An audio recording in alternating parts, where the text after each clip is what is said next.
Well, I feel like obviously that there are. It's not. Austin's kind of this weird little like blue area in like a definite red state, and you know it's a little oasis in you know what people would consider the Bible Belt. But you know there's a lot of really great Christians in churches, and there's a lot of like real modern people that aren't hypocrites and stuff like that. I've met a lot of really cool people that do that. So. Yeah, I bet it's an interesting contrast there in Austin. Yeah, it's definitely not what what is it, the Hillsboro Baptist Church here? None of those here, as far as I know. The Hillsboro Baptist Church? Oh, Westboro. Yeah. Westboro. Yeah. Is that the Rick? Is that the Rick Warren thing? I think so. It's like the really extreme kind of crazy people.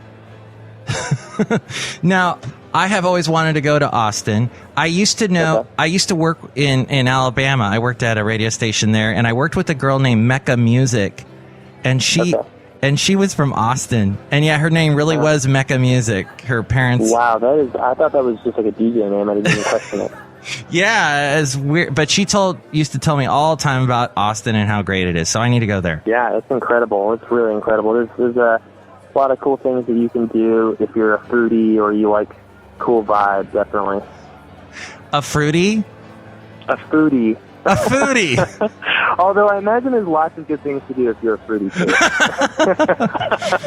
The sky's the limit. So speaking of Austin, let's talk about now your lead singer, Austin, and your other band members, and what's it like to work with them? You've got Austin on lead vocals, Philip on lead guitar, Nathan on drums, and... Yeah. And I'm on bass. And you're on bass. And it must be cool hanging out with them and writing songs. Yeah, it's crazy, and it's equal parts challenging and an absolute blast. Being on the road together. I mean, we're basically as close as brothers, and we fight like brothers, but we are connected in that way too. And so it's really awesome, and we have like a friendship that like goes deeper than any conflict that we have. And so it's really awesome to work with those guys, because sometimes, like when things, because obviously the writing process is a really difficult thing. It's not like, things just come out like magically and everybody's happy all the time. Sometimes it happens, which is really awesome when it does. But it's really great to count on the fact that, these guys are always going to be my friend, and there's not going to be like some, friendship ending disagreement over a song. And so, like, when you're approaching the songwriting process with that mentality, it makes things so much more easy. You can let go of your ego a lot more. And we've really like been discovering a lot of like how important that is for us in the creative process, just letting go of our egos and just being like a unit. And it's cool because we're all four of us are completely different people, so it's awesome. Now, wait, how did you guys come up with the French spelling COURRIER? How'd you come up with that name? Well, it was before you were there, right? Or how? Yeah, it was before I was there, but I've actually had to, like at the merch table and stuff, I've had to tell the story, and I've heard the story several times. But basically, the guys were trying to come up with a band name, and the band name before it was COURRIER was actually Philip's middle name, Anderson, and they decided that really didn't mean anything to them, and so they wanted to have something that had some sort of, some sort of message, and like a courier really is like a messenger, and it's like that's what music is. It brings you're bringing someone a message. You're evoking emotion. You're doing all these things, and we thought it was kind of like our identity as a band to be messengers, and so that's kind of I guess where the name stemmed from, as far as the way Austin describes the process of coming up with a band name. Oh, I like that. That's a great... Yeah. Anderson would have been a neat name, though, because of, like... Well, here in California, we have Anderson's Pea Soup. And, and then there's a bakery called Anderson's. And then, of course, The Matrix, Mr. Anderson. Mr. Anderson. Man, you're good at those voices. I have a microphone that I just press buttons on it, and it like it says Hugo Weaving right here, and I press that button, and Mr. Anderson. It's cool. But yeah, let's play City at Night. Tell me about City at Night. I'm excited to play this song. Absolutely. It's actually funny.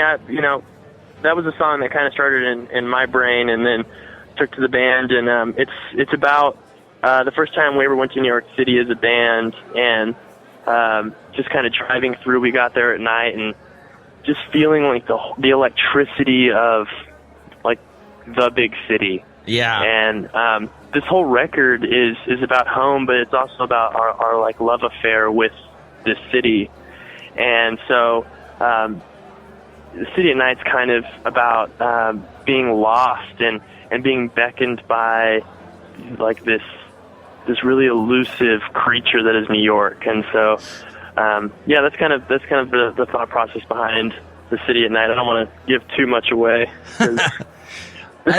So you're about to play it. I flew into New York. I've only been there once, but it must be a whole other experience, like to drive into it and see it in the distance, approaching the big buildings and all that. It must be very cool. It's so massive because I guess you're coming through like the Jersey Turnpike. I'm really bad with that stuff, but it's just so much bigger than any city I've ever seen, and like how tall it is, and just how like the amount of the horizon it takes up is like just jaw-dropping. And seeing it all lit up, of course, is equally as jaw-dropping. And so it's quite a different experience.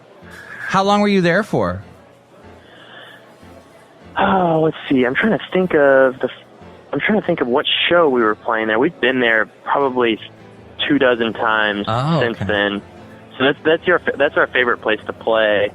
So we kind of focus tours around the East Coast going there. But we try and spend at least 3 days there when we can, and we've probably done that a couple dozen times where we just have some days off in New York. So.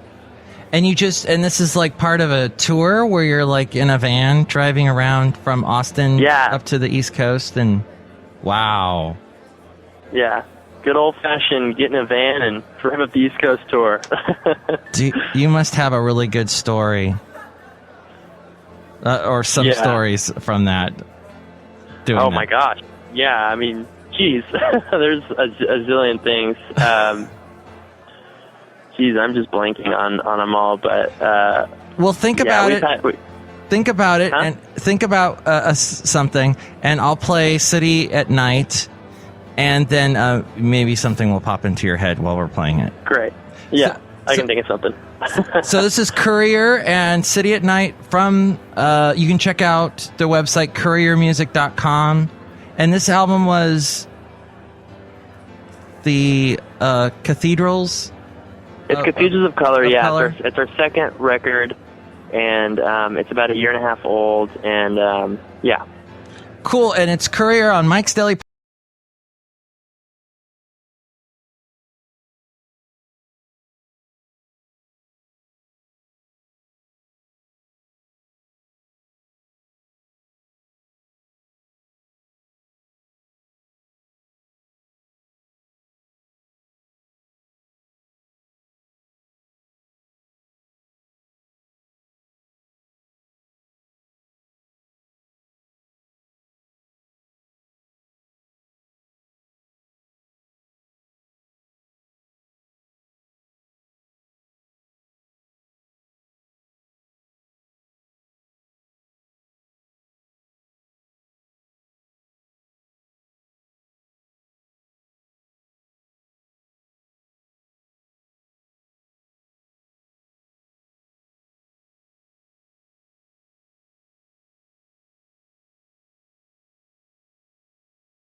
The City at Night.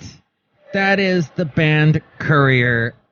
And we'll talk to Taylor Cole Bartholomew again tomorrow as we go outside of the last place on earth where we bring you Mike's Daily Podcast. Somewhere in Podcaster Valley, California, tomorrow, the finale of our Into an Interview. And here's today's podcast picture. The podcast picture is a drawing with me and Bison Bentley. It was a pleasure to be on your drawing, Mike. Do you know that? Thank you, Bison. And yeah, there was the whole topic that goes back to what we were talking about earlier about no one gives a rat ding-dong about me being a podcaster and being at a party and people coming up to you and going, so what do you do? Mike, I tell them that I'm Bison Bentley. Do you know that? That's what you do. You do. It's not what you are. It's what you do is what they're asking. Yeah, I do that.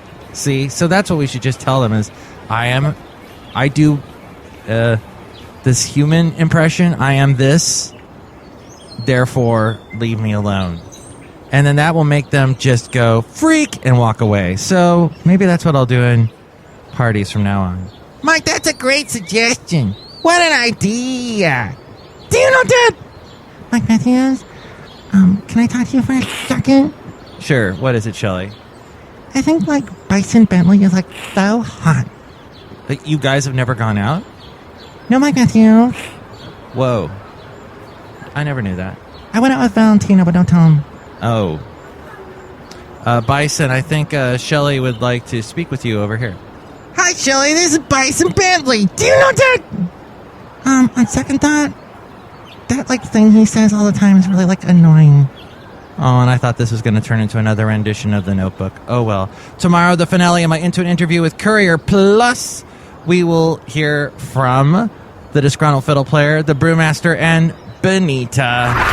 Mike's Daily Podcast is written and produced and performed by Mike Matthews. His podcast is super easy to find. Download or listen to his show and read his blog at MIKEs-DAILY-PODCAST.com. Email Mike now at MIKES-DAILY-PODCAST@gmail.com. See you tomorrow. Bye. Chely, it was a real pleasure to meet you because I'm Bison Bentley. Do you know that? Oh my God, please stop. Floyd, do you remember when you and I first met? It was magic.